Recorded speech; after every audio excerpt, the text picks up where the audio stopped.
depensa ni ano? Ha? Galing, magaling. Ang parang nakapalit pa niya. Nakuha pa, di ba?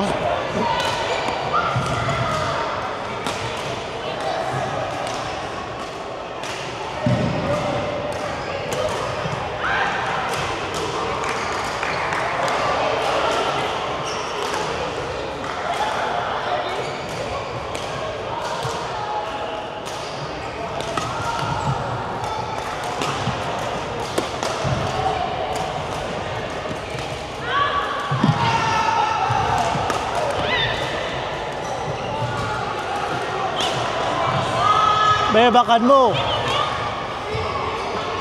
Bakan.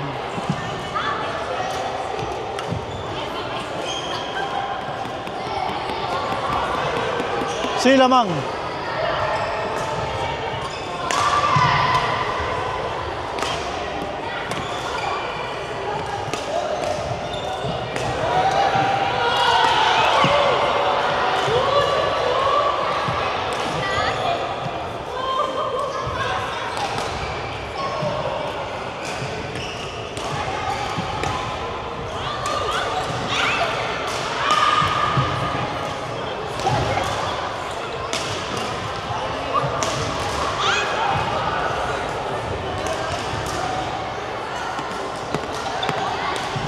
Yung bata-bata ako, kanin lang ng talon. Kaya nga, ito yun. Yung gano'n.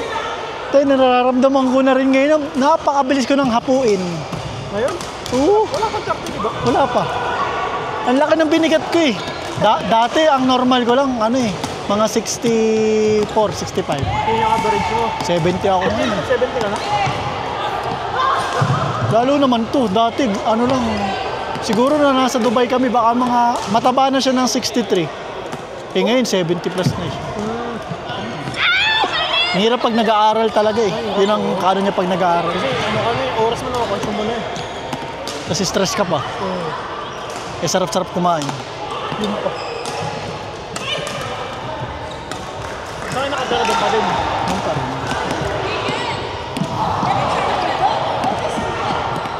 Gusto na nga ni Jenna lumipat sa South din. Eh sabi ko, kung... oo. Yung ito, work from home ka? Saan office niya? Sa may 8th Street Southeast eh.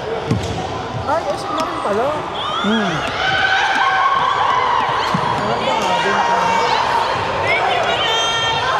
Sige na yung work niya.